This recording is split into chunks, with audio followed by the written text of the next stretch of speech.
súper interesantes, así es que le damos inmediatamente la bienvenida a nuestra editora general, Montserrat Rolano. ¿Cómo estás, Monse? Buenos días. Muy buenos días, con todas las pilas para empezar esta semana. Muy bien, espero que también... feriado. Sin feriado, sí, es verdad. Saludamos a Teresa Valdés. ¿Cómo estás, Tere? Buenos días, bienvenida. Hola, hola, muy feliz, muy contenta de iniciar esta semana completa con ustedes. Siempre mejor con un día libre entre medio, pero bueno, ¿ah? Está bien. Sí. Vamos con los temas, ¿no? Sí, pues estamos esperando a nuestro segundo panelista que se va a incorporar en breve y queremos partir, Teresa, con el tema Venezuela, con todas sus decenas de aristas que tiene. La semana pasada hablábamos del rol de algunos países como Brasil, ¿no? Que planteó esta propuesta de repetir las elecciones, que fue descartado tanto por el mismo gobierno venezolano como por la oposición y otros países también. Está el rol de la comunidad internacional, por un lado, que es relevante. Había muchas expectativas respecto de eso. Está lo que puede hacer la oposición. El fin de semana hubo una manifestación multitudinaria. Hay que decir que también hubo manifestaciones que respaldaban al gobierno o al régimen, ¿no? Esto es algo que ocurre también en gobiernos de todo tipo, pero hubo manifestaciones en todos los países, incluidas en Chile, ¿no? Ahí llama la atención la presencia también de algunos personajes, los voy a mencionar, el caso de Mario Desbordes, que ha sido comentado en redes sociales, Carla Rubilar, Francisco Rego, candidato también a gobernador por la región metropolitana, haciendo una especie de, y esto ya son mis palabras, de utilización política del tema Venezuela, ¿no?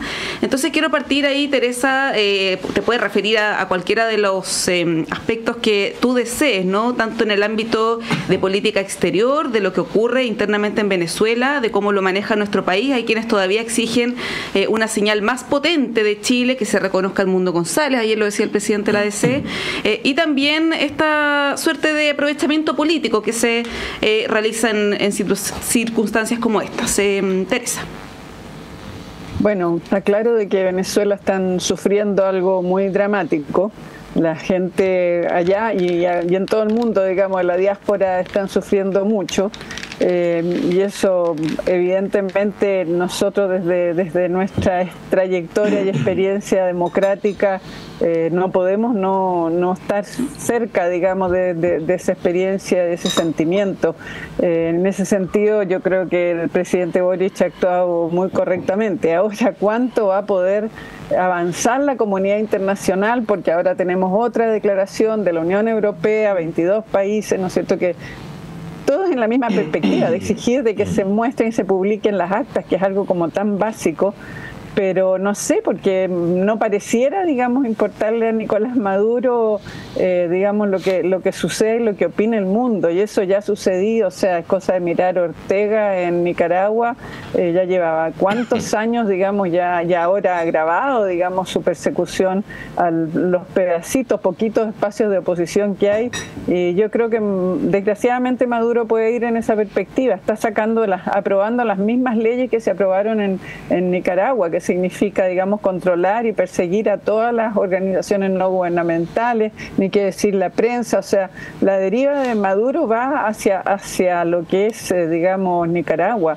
Y no sé, digamos, si es posible desde fuera, porque las sanciones han demostrado que no son muy útiles, y pareciera que el aislamiento no le importa, no le ha importado, claro, a Ortega en Nicaragua. Yo lo veo bien difícil, y las consecuencias que tiene para nosotros, obviamente, que más allá de que esto se ha transformado en tema de campaña y tema electoral, es que hay una muchedumbre, digamos, de venezolanos y venezolanas que quisieran volver a su país y que están realmente pasándolo muy mal. Entonces no tenemos mucho que hacer.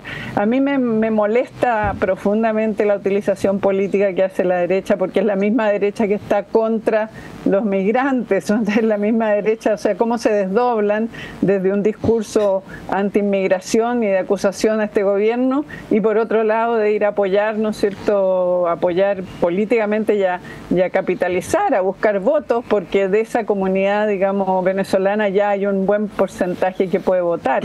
Entonces me parece francamente indecente, y muestra muestra cómo la política está en este minuto, digamos, absolutamente centrada en el poder y en conseguir, digamos, dividendos para sus propias, digamos, grupos políticos y partidos, y no para lo que pasa en el país.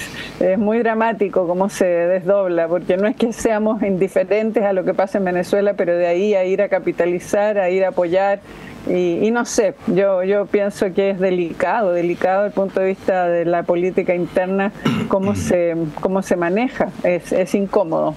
Sí, don Marcelo Bella, buenos días, bienvenido. Muy buenos días, sí. Un gusto estar acá. Bueno, podemos, como la Monse lo planteó en un sentido amplio, podemos abordar este tema desde la perspectiva que queramos, ¿eh? Yo aquí no quiero imponer nada, pero simplemente preguntarle a Marcelo, para partir, luego tú sigues el derrotero que quieras, como ya habíamos entrevistado más temprano a Gilberto Aranda para ver la dimensión internacional, me quería quedar con lo último que señalaba Teresa, porque aquí hay varias cosas, ¿eh? Primero, nadie dice que cuando alguien se va a vivir a otro país quede interdicto políticamente. O sea, si uno acumula una cantidad de años en un país, puede tener una opinión política legítima sobre lo que ocurre en esos países. De hecho, lo vimos con el exilio chileno, Teresa. Si vamos a poner estos ejemplos así como más emblemáticos, que los Inti Illimani se afilian rápidamente al Partido Comunista Italiano, o los Quilapayún al Partido Comunista Francés, y así sucesivamente.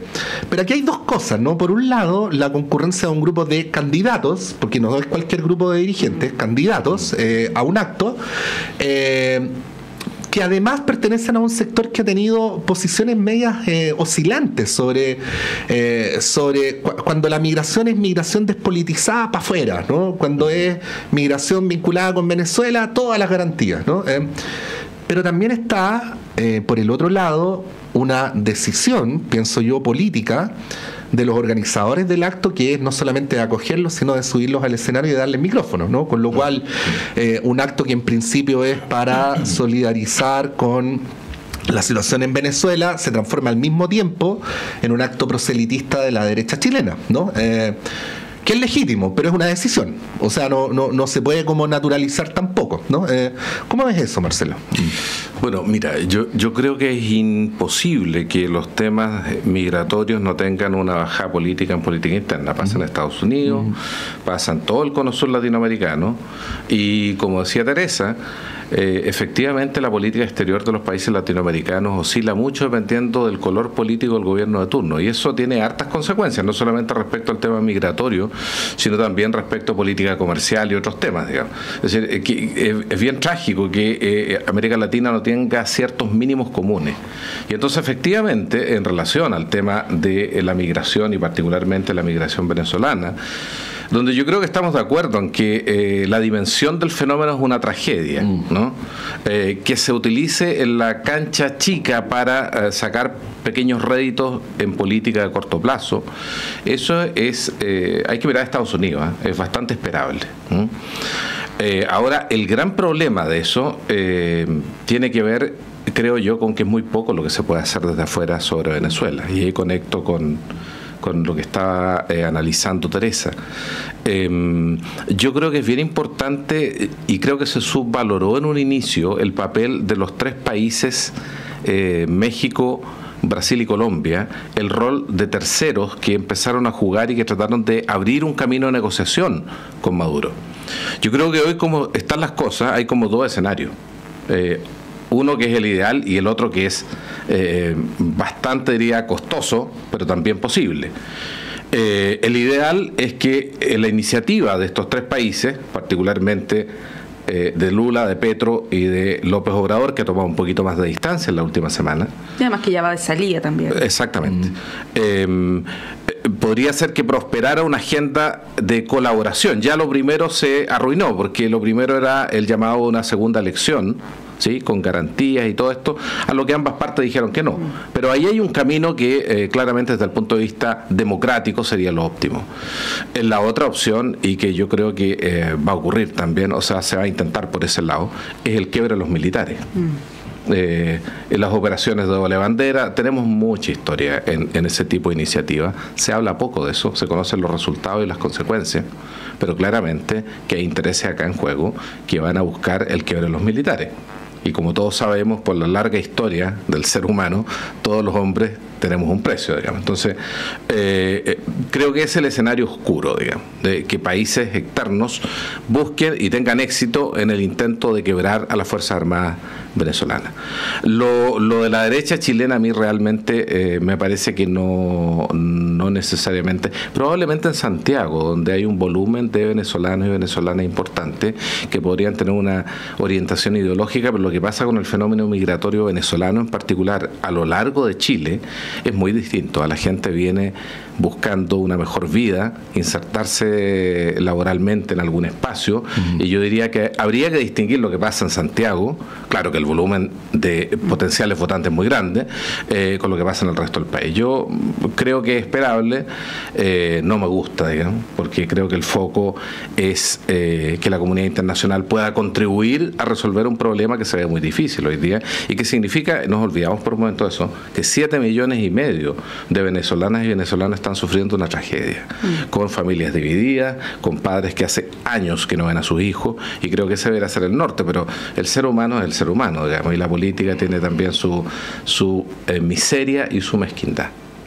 Sí, bueno, a propósito de lo que dice Marcelo, el fin de semana se dio a conocer la información de que Padrino López, el ministro de Defensa, dio de baja a 3 o 4 generales. Recordemos que en Venezuela hay cientos de generales, a diferencia de lo que ocurre en otros países del mundo, por lo tanto puede que algo de eso vaya a ocurrir. Los quiero llevar a nuestro país a propósito de elecciones, de candidatos, a la situación de la centroizquierda, el rol protagónico que está tomando Michelle Bachelet. Ya hace algunas semanas está siendo motivo de conversación mucho en la oposición, a eso llama la atención. Hoy día tiene una nueva actividad con el presidente Boric, la cuarta en 2 semanas, ya se bajó de una que hubo en el GAM, que fue la presentación de este informe del PNUD que comentábamos la semana pasada, pero bueno, hoy tiene una nueva actividad, ha tenido actividades con Iracy Hasler, con el alcalde de Maipú, ¿no?, que representan lo que antes era Apruebo Dignidad, por lo tanto ahí uno también puede hacer algunas lecturas, pero bueno, está el rol de Bachelet por un lado. Esto se ha intentado equiparar desde el oficialismo con lo que está haciendo Evelyn Matei, ¿no?, que también está haciendo lo propio, tuvo una gira al sur, para lo cual se pidió días administrativos en la municipalidad, pero está teniendo un rol también de candidata, ¿no?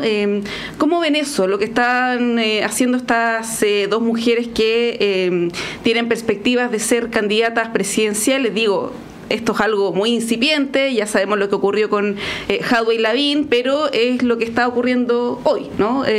Teresa, ¿qué te parece? A mí me parece maravilloso lo que hace Michelle Bachelet, porque produce, digamos, remueve a los moros y a los cristianos, porque muestra lo que es hacer política, lo que se necesita hacer política hoy día. Ella está al servicio de construir la unidad en el sector progresista. Definitivamente ella es factor de unidad en un momento en que está tensionado el oficialismo. Ella es factor de unidad, ella va a seguir haciendo lo que quiere hacer y va a seguir participando donde la inviten, y no por una agenda política como es la cosa de Matei, digamos, de ir a apoyar candidaturas, sino que porque está colaborando a digamos, desarrollar o mostrar, ¿no es cierto?, lo que es el aporte desde el progresismo.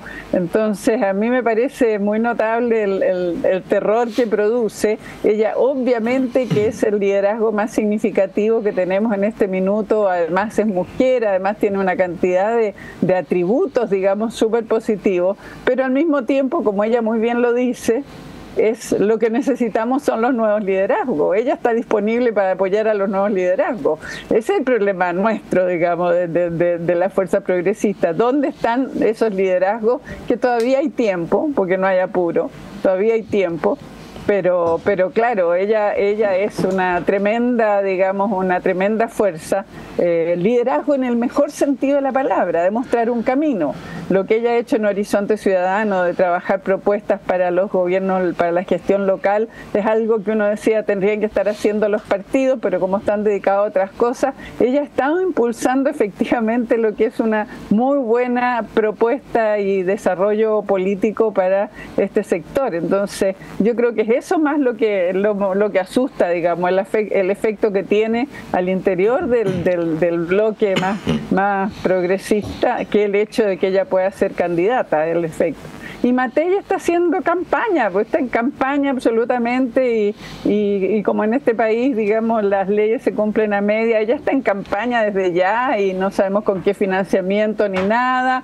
Ella es la arbitrariedad, digamos, de quienes están en el poder, de quienes han estado siempre en el poder en este país, que se permiten todas las licencias. Obviamente que tiene que competir con la figura de Bachelet, o sea, si no estaríamos, estoy segura de que no estaríamos en el mismo escenario si Bachelet no existiera. Entonces ella está recorriendo, y si uno escucha sus intervenciones, está subiendo de tono y entusiasmándose.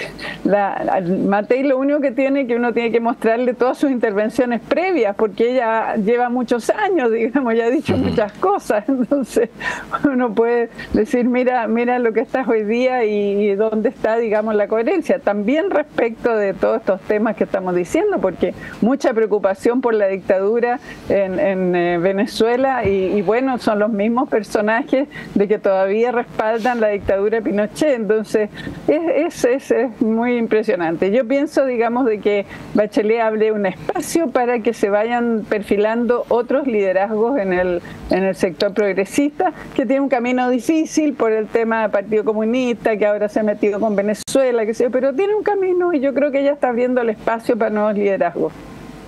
Sí, Marcelo, vamos a ir a la pausa porque ya van a hacer lo dejamos para la vuelta. Yo no sé, Tere, lo voy a dejar en sin interrogación. Yo no sé si está abriendo camino los nuevos liderazgos. Es lo mismo que quería decir. O está simplemente aterrizando. Es una gran pregunta. Sí, pero hay algo que a mí por lo menos me interesa tanto más, ¿no? Porque a veces en el análisis político hablamos de nombre y no hablamos de los por qué, ¿no? Entonces decimos, no sé, por decir algo, no hay liderazgo en el progresismo, pero uno a lo mejor debería preguntarse o volver a la pregunta de qué está hecho el liderazgo de Michelle Bachelet, que termina teniendo esas virtudes aglutinadoras que otros liderazgos no tienen, ¿no? Bueno. Para volver a repolitizar la conversación sobre los nombres, pues. Al fin y al cabo los nombres obedecen a atributos políticos, ¿no? O a posiciones políticas. Bueno, si les parece, sigamos esa deriva a la vuelta de la pausa. Vamos y volvemos.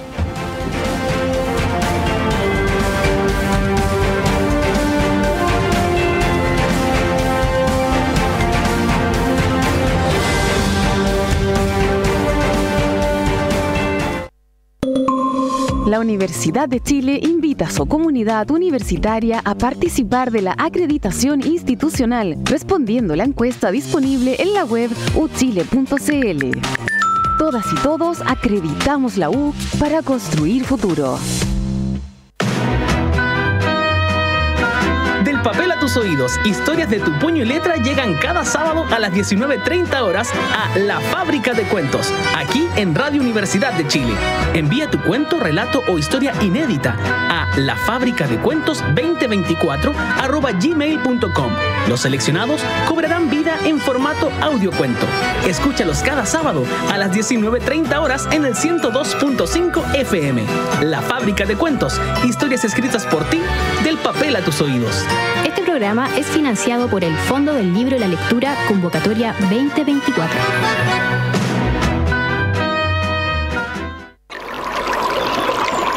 Aguas Trayén o Cascada en Mapudungún es la mejor agua purificada con tecnología de última generación. Para más información, visite su página web www.aguastrayen.com.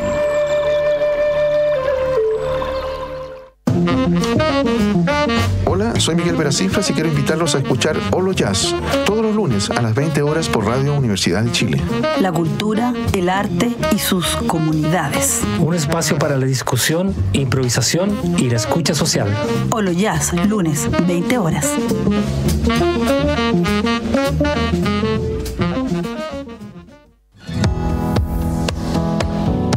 ¿Pensabas que la sexualidad era solo cosa de jóvenes?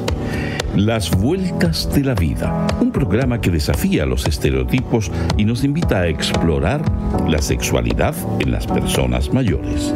Hola amigos y amigas, soy Johnny Acevedo Ayala, profesor asociado de la Facultad de Medicina de la Universidad de Chile.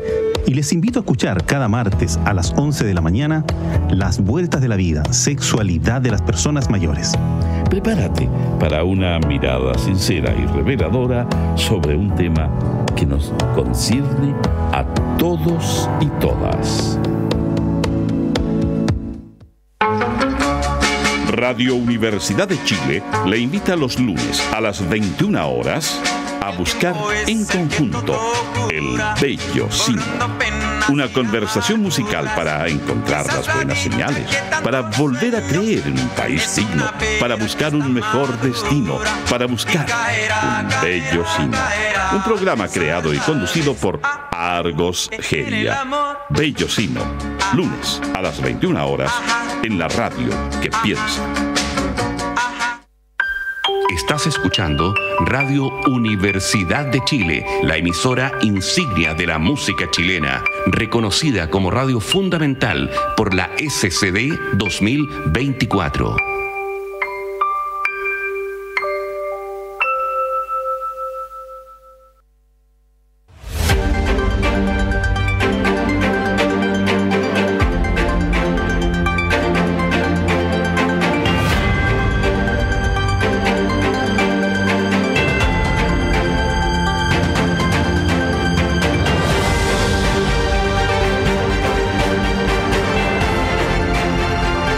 Son las 9:03. Continuamos en Radio Análisis. Decíamos, Michelle Bachelet va a estar hoy día en un acto. Bueno, estando en la Universidad de Chile no podemos bajarle el perfil al acto. Un acto súper importante porque es el aniversario número 70 del Consejo de Rectores de las Universidades Chilenas, que se va a hacer precisamente en la Casa Central de la Universidad de Chile, y en donde se le va a entregar por primera vez, porque este es un premio que se instituye ahora, a la expresidenta, el premio Reconocimiento a la Contribución en Educación Superior. Así es que, bueno, es un contexto importante, porque de alguna manera, y más allá de lo ríspida que fue, ustedes se recordarán la discusión sobre la reforma de educación superior en el segundo gobierno de Michelle Bachelet, parece ser que en perspectiva se reconoce que hubo un avance, ¿no? Y este avance es, por lo menos, es transversal de quienes integran el CRUCH en explicitarlo con este reconocimiento. Bueno, en ese contexto que hoy debería haber una aparición de la expresidenta, pero yo había planteado ahí algunos elementos para el análisis. Antes de la pausa, Marcelo, te doy la palabra. Sí, mira, yo ahí tengo una diferencia con Teresa en relación a que es posible o es probable que surjan nuevos liderazgos.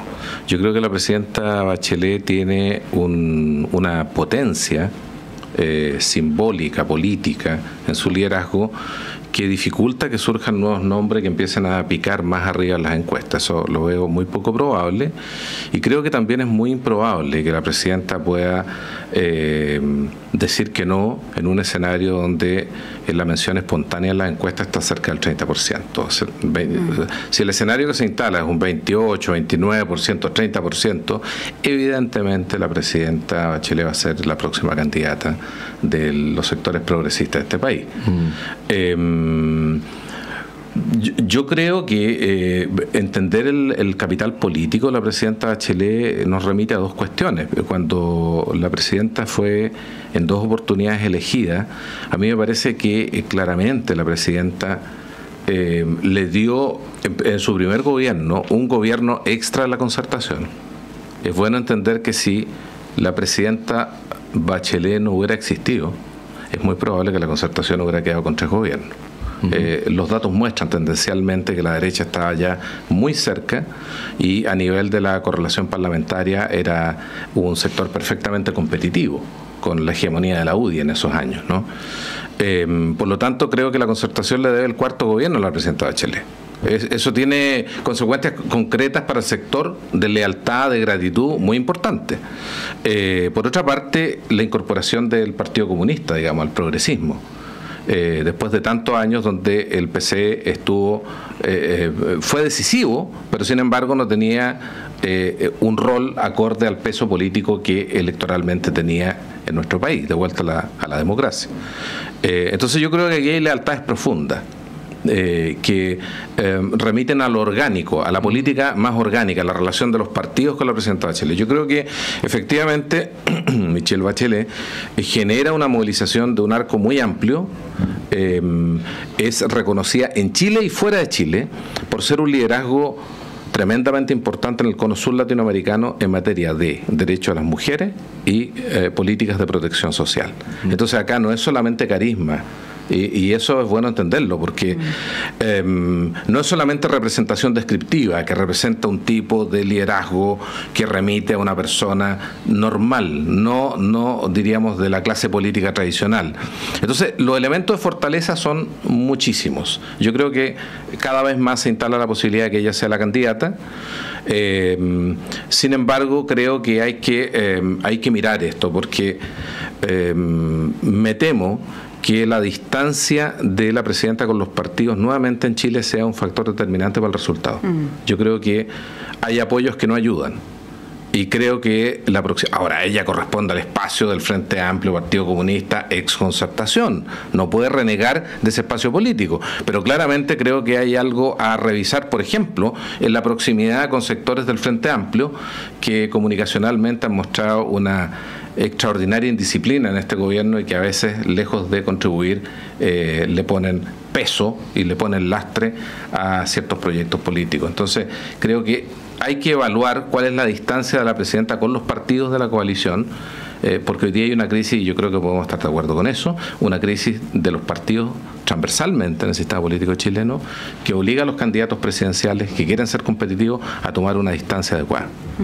Sí, ahora, Teresa, pareciera haber cierto consenso respecto a la figura de Bachelet, desde la Democracia Cristiana al Partido Comunista. Aquí hemos hablado con varios representantes del PC que se han deshecho en elogios, ¿no?, respecto de la exmandataria, pero en el Frente Amplio, por lo menos en los últimos días, algunos representantes han planteado que se tiene que anteponer la discusión sobre el programa, ¿no? Lo dijo ayer Gael Llomas, lo han dicho distintos representantes de ese sector sobre una futura candidatura presidencial.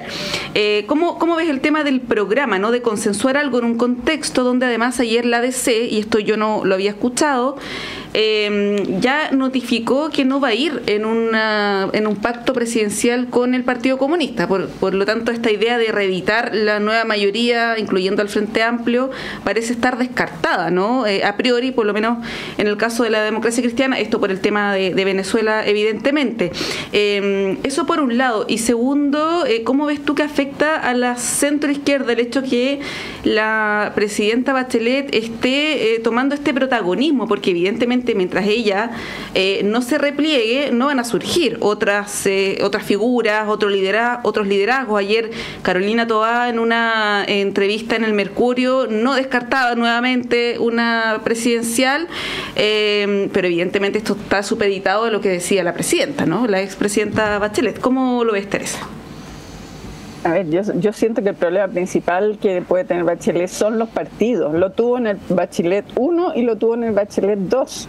Entonces ella tiene que considerar muy seriamente, o sea, el nivel de maltrato y de obstrucción que hicieron los partidos, a veces uno y a veces otro, tanto en Bachelet 1 como en Bachelet 2. Por eso que yo pienso que ella tiene muy claro, digamos, que ella está más bien ayudando. No sé qué otro liderazgo puede favorecer, digamos, esa confluencia de los partidos de la centroizquierda y de la izquierda, pero yo no veo que Bachelet tenga interés, digamos, porque lo misma sensación está Frente Amplio, que quieren tener programa por delante. Todas estas discusiones en lo concreto terminan, digamos, en una tensión permanente dentro de su gobierno. O sea, quienes estuvimos ahí en distintos roles, digamos, sabemos cómo fue, digamos, además con un machismo. Ahora el machismo ha bajado, digamos, pero el primer Bachelet 1 fue, digamos, de un maltrato a la presidenta desde los partidos, con un machismo, francamente, hay actos, digamos, que uno no los puede creer. Pero entonces yo pienso que ahí hay un tema que no lleva a Bachelet a aceptar o a pensarse. Y yo pienso que sí ella puede ayudar a otros liderazgos. No, yo sigo pensando que ella sí puede abrir espacio a otros liderazgos, porque porque claramente, digamos, va marcando un camino de acuerdo, va generando condiciones para un acuerdo y puede, entre comillas, traspasar o favorecer eso. Pero eso diría yo. El tema del programa nos lleva a un tema muy complejo, que es cuál es la propuesta desde la centroizquierda y la izquierda para este país. O sea, la falta de una mirada. Tenemos que hacer referencia al informe de desarrollo humano reciente, o sea, vamos a hacer todo el cuestionamiento actualmente al gobierno de Gabriel Boric es porque no cumple el programa, y todos los que estamos aquí sabemos muy bien, digamos, que las condiciones en las cuales llegó Boric al poder son las más difíciles posibles, no tiene mayoría en ningún lado, ¿no es cierto? Tiene una derecha, digamos, que está empoderada, tiene un boicot permanente, o sea, la paralización de legislar, digamos, en este país, en este minuto, es tremenda. Entonces tú dices, vamos a hacer un programa proponiendo qué. Entonces toda esta reivindicación de dónde están las transformaciones, y uno dice, este gobierno, yo soy, digamos, más bien una admiradora de la capacidad política de enfrentar problemas nuevos, no esperados, radicalizados. Ahora tuvimos 5 muertos, ¿no es cierto?, el fin de semana en región metropolitana. O sea, el tema de la seguridad no era parte, estaba en el programa, pero no adquirió. Entonces, esta idea de que primero hay que poner un programa sin hacer esta discusión de qué le ofrecemos al país, cómo nos hacemos cargo de las demandas sociales, cómo, digamos, se articula, digamos, un proceso en que la gente, las demandas que llevaron al estallido social siguen ahí presentes. En eso el informe de desarrollo humano es muy claro. De ahí tendríamos que estar pensando qué es lo que vamos a proponer al país y cómo se propone, y yo no sé si estos mismos partidos están tomando nota de eso. Entonces, sí. Eso es mi mirada. Hay un tema súper importante con lo de los programas. Yo veo como un problema de la política chilena esta percepción de que los programas no se cumplen, ¿no? Pero creo que no basta con el programa. Es súper importante, junto con el programa, la consistencia. Porque uno podría hacer un programa con eslóganes, ¿no? Eslóganes del tipo: Chile fue la cuna del neoliberalismo y ahora será la tumba del neoliberalismo. Uno puede poner ese enunciado en un programa que queda súper bonito, va, la gente vota, pero luego cuando tienes que enfrentarte a las dinámicas políticas reales, lo que uno espera es que haya cierta doctrina, porque hemos visto durante este gobierno muchas veces a parlamentarios que tenían como énfasis programáticos basados en eslóganes, falta de consistencia a la hora de votar, ¿no? Entonces terminan votando cosas que uno les podría señalar en la cara que van en contra de lo que supuestamente es su doctrina, ¿no? Entonces el tema del programa hay que situarlo bien, porque no solamente basta con decir algo, sino que también hay que tener una estrategia para lograrlo, ¿no? O sea, si vamos a avanzar en pensiones, uno no puede partir... Se podría decir como horizonte, por ejemplo, no más FP, ¿no? Pero en el punto de partida uno no puede decir eso, tiene que tener una estrategia, ¿no? Y eso es lo que voy a señalarlo como una apreciación personal. Vi un poquito en falta en este programa presidencial, el de este gobierno, ¿no? Y creo que son cosas que hay que pensar para efectos de una propuesta al país que además le haga sentido al Chile real, no al Chile que uno se imagina idealmente en la cabeza. ¿Cómo es eso, Marcelo? Bueno, mira, es que es muy importante lo que tú dices, porque cada vez, por lo menos, yo diría desde el cuarto gobierno de la concertación, que las coaliciones que se constituyen son más bien coaliciones electorales sin un sustrato programático común. Entonces tú llegas a construir esa articulación cuando estás en el gobierno, 4 años, muy poquito. Entonces, sin reelección. Sin reelección. Entonces los tiempos del gobierno en realidad son 2 años. Para poder cumplir un programa. Y tienes el segundo dato, que estas coaliciones, que no son coaliciones programáticas, sino coaliciones electorales, meras alianzas electorales, que se mantienen unidas porque se distribuyen ministerios, porque repartición de poder, y el poder aglutina. Pero desde el punto de vista del cemento normativo de una coalición, no tienen. que es una diferencia con la concertación, donde a pesar de que existen múltiples partidos, con múltiples historias, incluso con breas enfrentadas hace 2 décadas atrás, digamos, de la concertación, existía una reflexión desde los centros de estudio que permitía tener ese cemento común. Hoy día no existe eso, y lo que tiene son entonces parlamentarios, con gobiernos de minoría, con partidos que son pequeños partidos, porque el sistema proporcional y la reforma del 2015 no ayuda en nada a solidificar o a consolidar coaliciones programáticas. Entonces lo que tiene son realmente gobiernos que se relacionan con su coalición al estilo de pastorear gatos, digamos. O sea, hay que tratar de sumar los votos para el próximo proyecto de ley, pero que no hay un sentido común, no existe un sentido común y no existe una plataforma ideológica común. Ahora, yo creo, volviendo al tema inicial, que esa es una de las fortalezas de la presidenta Bachelet también. Logra generar condiciones para el diálogo. Yo también reconozco en el presidente Boric una tremenda valentía al momento de enfrentar esos temas en los cuales no hay acuerdo y fijar una posición, aunque no siempre haya tenido éxito, pero creo que el progresismo ahora tiene ese desafío por delante. Yo, a diferencia de Teresa, creo que el liderazgo de la presidenta Bachelet en general, y los liderazgos en general, no permiten la transferencia de votos. Estoy convencido de eso. Por lo tanto, si el diseño es transferir votos de la presidenta Bachelet a otra candidatura, creo que va a fracasar. Eso no es posible el dedazo. Como que no resulta el dedazo, salvo en México. Pero en México la verdad es que no había democracia. Entonces, las condiciones son distintas.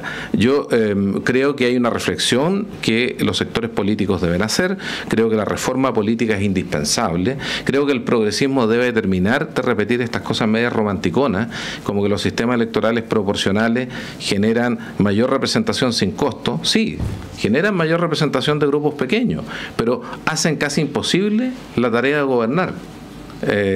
Por los costos que tiene la negociación con el Parlamento, y además genera un tipo de parlamentarios que están preocupados de asegurar la reelección en periodos tan cortos, y entonces no permite discutir el largo plazo.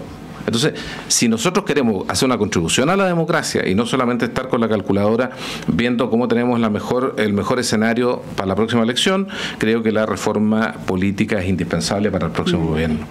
No, y el tema de los eslogan también, esto de la puerta giratoria, el fin a la puerta giratoria contra la delincuencia, o que vamos a cambiar el modelo de desarrollo, ¿no? O sea, hay de lado y lado, y luego eso no se condice con el proyecto político, con las propuestas, en fin.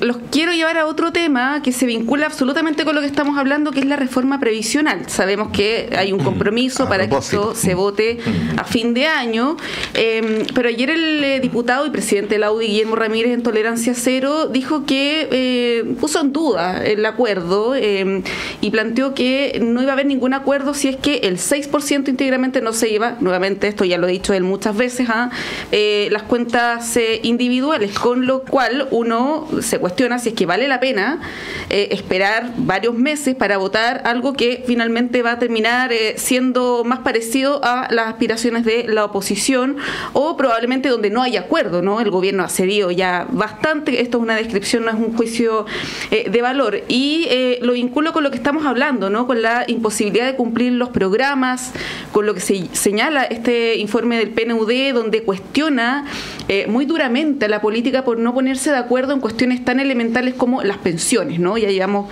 más de una década discutiendo de esto, y leí en la mañana una opinión de Juan Carlos Said, experto en salud pública, académico de nuestra universidad, que decía que es muy difícil que en un gobierno se avance más de una reforma a la vez, ¿no? Y que es probable que no se llegue a acuerdo en esta reforma, y tampoco en la de salud, que está comprometida para octubre de este año.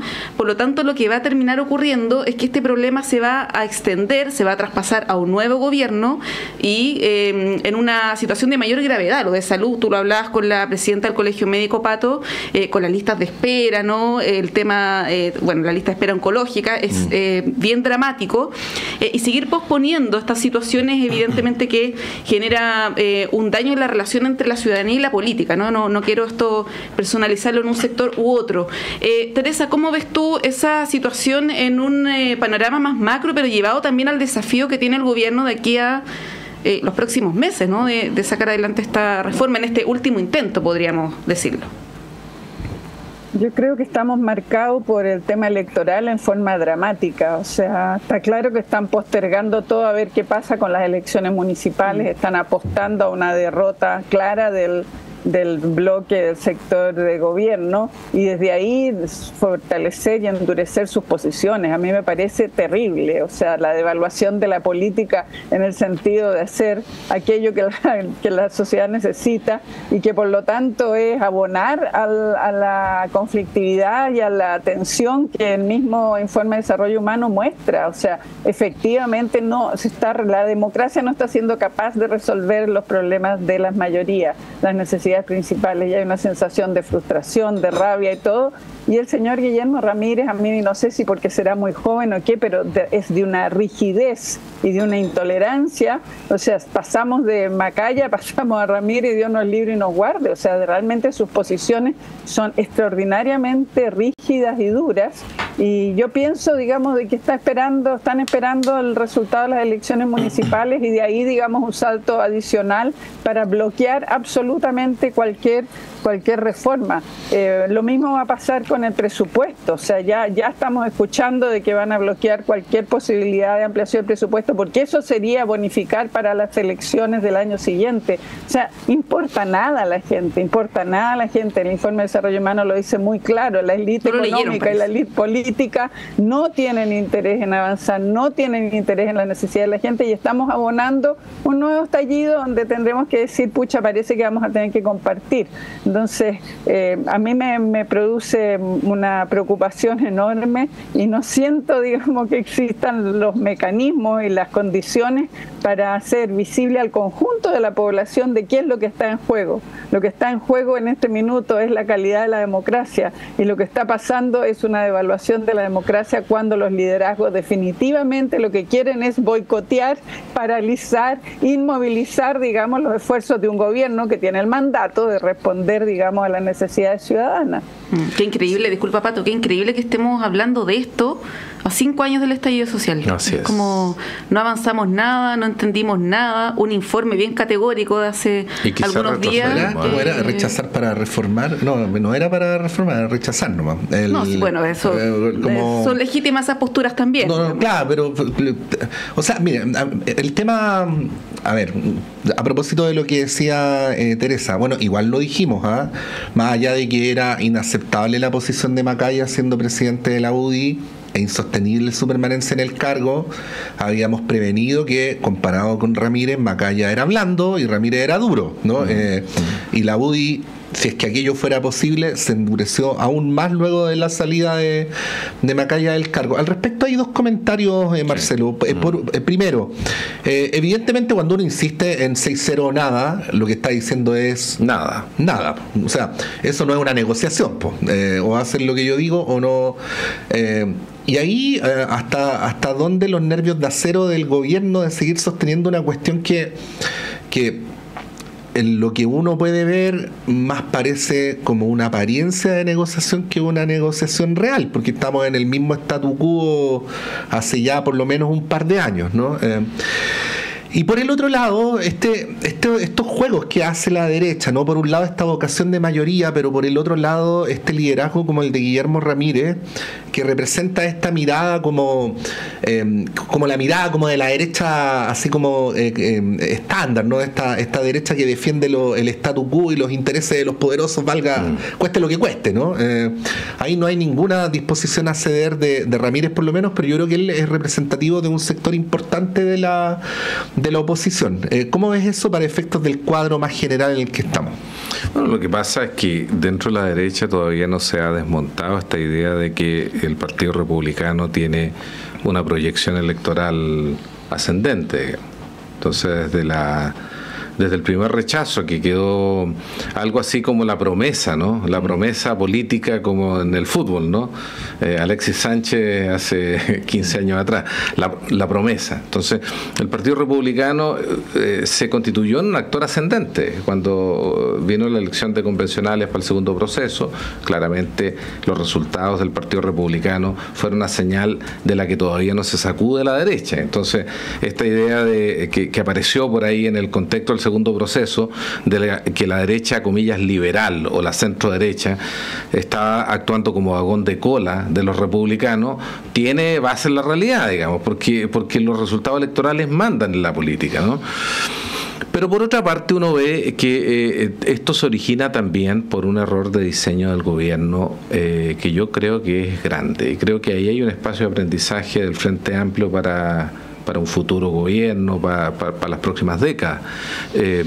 Porque no es posible que un gobierno que tiene un 24-25% de apoyo parlamentario en Cámara Baja no redefina cuáles son sus prioridades programáticas. Una cosa es el programa de campaña, otra cosa es cuando tú ya sabes el resultado de las elecciones legislativas y conoces cuál es la correlación de fuerza, seguir atado a ese mástil, digamos, seguir insistiendo con que vas a poder cumplir el 100% de lo que prometiste. Yo creo que ahí hubo un error, porque eso también aliena a la oposición y le da razón a aquellos que quieren radicalizar la oposición y tener un comportamiento dilatorio, como es lo que hemos observado con la reforma previsional. Le da viento de cola, digamos, ese discurso maximalista, cuando en definitiva tienes un 24-25%. Entonces hoy día creo que es importante que los sectores tomen nota y particularmente el gobierno haga el aprendizaje. Yo creo que la única posibilidad que estas reformas pasen es que se haga un pack legislativo con varias reformas en donde hayan transacciones ahí para conseguir que algunas de ellas se destraben, digamos. Pero si se negocia uno a uno los proyectos de ley, creo que hay muy pocas posibilidades de que salga algo distinto al 6-0. Y eso claramente es un fracaso, pero un fracaso que no solamente se explica por una derecha radicalizada, que existe efectivamente, pero que de alguna manera también es un poco la reacción a un mal diseño inicial del gobierno. Acuérdense ustedes que en el primer año el gobierno, y particularmente algunos ministros, algunos de ellos ya no están en España haciendo clases, decía, bueno, todo va a pasar después de la elección del plebiscito constituyente, y después nos topamos con que en el segundo semestre de ese mismo año tenías una subejecución ministerial. Y entonces, y muchas cosas pasaron después de esa subejecución porque había que gastar la plata. Entonces, creo que es bueno también hacer la autocrítica y reconocer que hoy día el gran problema es gobernar con gobierno de minoría, y en muchos casos con un gobierno dividido donde la mayoría está en la oposición en el Congreso y no en el oficialismo. Entonces, cuando uno entiende eso, la discusión sobre la reforma política se simplifica, porque no puedes haber tenido todos estos problemas para cumplir el programa y al mismo tiempo decir, mira, no, el sistema proporcional que tenemos no se toca, que yo lo he escuchado, ¿no? Gente de este mismo gobierno que dice, no, porque el sistema debe reflejar los grupos de minoría. Sí, pero con cierto límite, porque de lo contrario lo que hacemos es imposibilitar la gestión de gobierno. Sí, hay que decir, para ser justos, que no toda la derecha está atrincherada, ¿no? Hay posiciones ahí que son más proclives a los acuerdos, en RN, por ejemplo, en Evópolis. Hay varios parlamentarios que la verdad no han tenido un protagonismo en este debate, sino más bien lo han tenido otros actores que sí han planteado esto del 6-0. Por eso no han pasado las acusaciones constitucionales. Sí, buen punto. Y lo otro, decir que desde el flanco izquierdo que apoya al gobierno, digamos, y también organizaciones sociales han advertido que no van a aceptar cualquier reforma, ¿no? Aquí lo dijo Eric Campos de la CUT, que también es militante comunista, puso en duda este acuerdo en el que se estaba logrando entre Marcel y la oposición, con las características que tenía, ¿no? Hace algunas semanas. Me imagino que la votación de fin de año el gobierno va a seguir cediendo, ¿no? Todo apunta a aquello. Oye, a veces sirve, lo digo de pesado nomás para terminar el panel, revisar el pasado, hurgar en el pasado. El 8 de julio del 2022 los presidentes de Evópolis, Renovación Nacional y la UDI entregaron una carta pública con 10 compromisos si ganaba el rechazo en el plebiscito del 4 de septiembre del 2022. Mira, sí, me acuerdo. El compromiso número 1 fue consagrar el Estado social y democrático de derecho, aunque ganara el rechazo, ¿no? Y el segundo era promover derechos sociales mediante cambios a los sistemas de salud, vivienda, pensiones y educación, articulados a partir del aporte de la sociedad civil organizada y un Estado moderno y eficiente que asegure la paz social y la seguridad. Llego hasta ahí nomás, ¿para qué voy a leer los otros 8? ¿no? Pero esto estaba comprometido el 8 de julio del 2022 y ganaba el rechazo. Bueno, Teresa Valdés, muchas gracias, que tengas un buen día y una buena semana. Ustedes también, buen día, Marcelo, Pato, Montserrat. Marcelo Mella, muchas gracias por estar acá. Un gusto como siempre. Oye, y vamos a ir a un breve alto y a la vuelta vamos a volver sobre una entrevista que es súper interesante y que es bueno ir al fondo porque han surgido algunas controversias respecto al modo en que se está ejecutando el plan de búsqueda. Bueno, es bueno explicar, no vamos a tener una entrevista donde precisamente vamos a poder recabar sobre aquello. Vamos y